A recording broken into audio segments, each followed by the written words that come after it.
regarding my Bill of Rights. I was held in captivity without being charged with a crime. I was held indefinitely. I was not offered a trial by jury.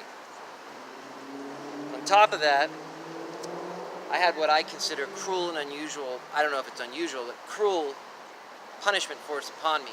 When I resisted eating their pharmaceutical pills, I was forcefully drugged by them. I was I don't want to go into details, but it was violating. It was like a violating experience.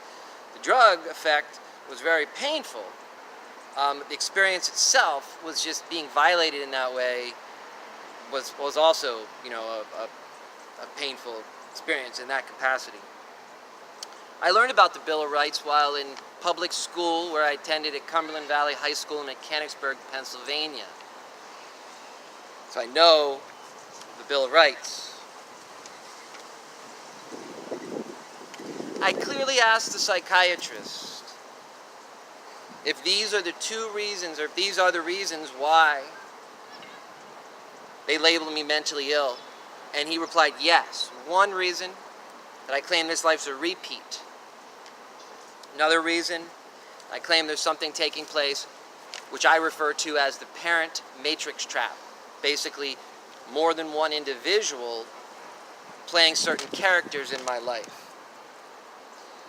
So where is my freedom of belief? Whether my beliefs, whether what I just claimed here about this life repeating, and there's different people playing each other, whatever, whether that's true or false, how's that any different than someone's belief in Buddha or Jesus or whatever? As far as how that could affect their they're not proving that. They're not proving these claims about Jesus. So, because here was their whole working principle of what their ideation was. They said, well, because he believes this, we view him to be off base. And so we have the right to detain him. And I'm like, well, that's the reason why, that's the reason, it's not funny, it's horrible. That's the reason why they made the Bill of Rights. So you couldn't arbitrarily detain people for their beliefs or political ideas or what have you. And so I very strongly and sternly make this claim. It's just going to be a matter of whether or not I have a group of constitutionalists around today, or if I have people around who are just ready to say the hell with it and forget about the Constitution, because that's basically what happened to me, and it's happened to lots of others. And do we want this to continue to happen is the question.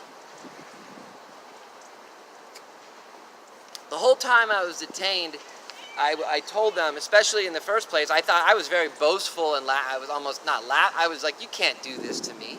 I was like, charge me with a crime or let me go. Charge me with a real crime or let me go. For there to be a real crime, there has to be a victim. So I very clearly say, bring forth a victim to testify against me, or bring evidence of a dead body or a missing person, and let's talk about it. But until you have that evidence, you have no right to detain me in the way that you did. As a result of the attacks, I lost out on my political bandwagon, so to speak. Even though I'll very clearly say, as a result of the attacks, I am now more qualified, if you will, to be an advisor to just about probably any politician of the day. But, I already had mad skills in that department, so that's what it is.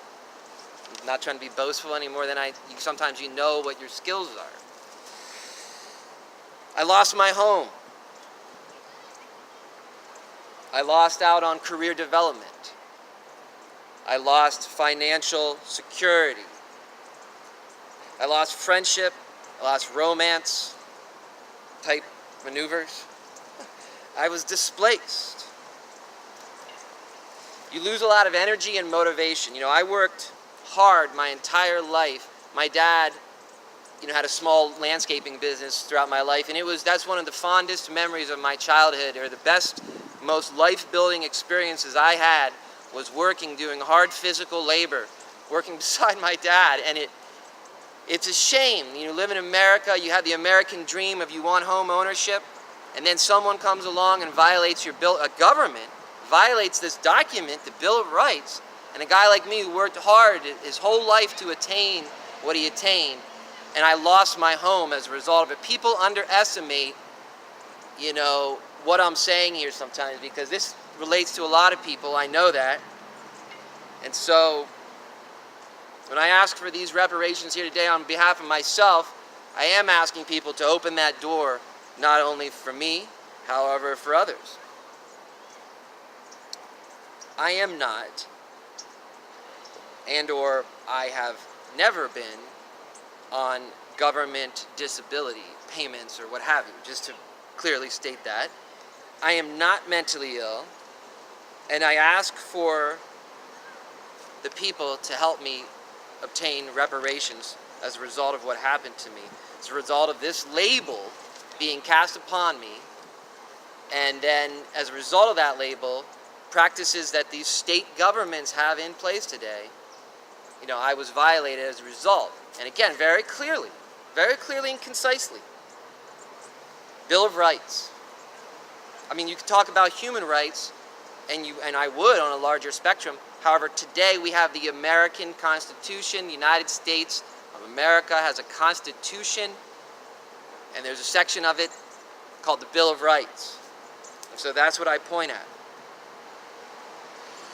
As a result of what happened to me, I can identify with many who have been violated and mistreated, whether that be on the street, whether it be on the home front,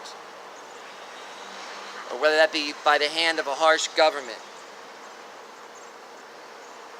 I worked hard, my entire life, and I just feel very slighted by what happened to me. I'm nearly homeless today, and I ask for help in attaining these reparations that I speak of here today. I thank you for your time, and I appreciate anything you can do to help. Thank you very much.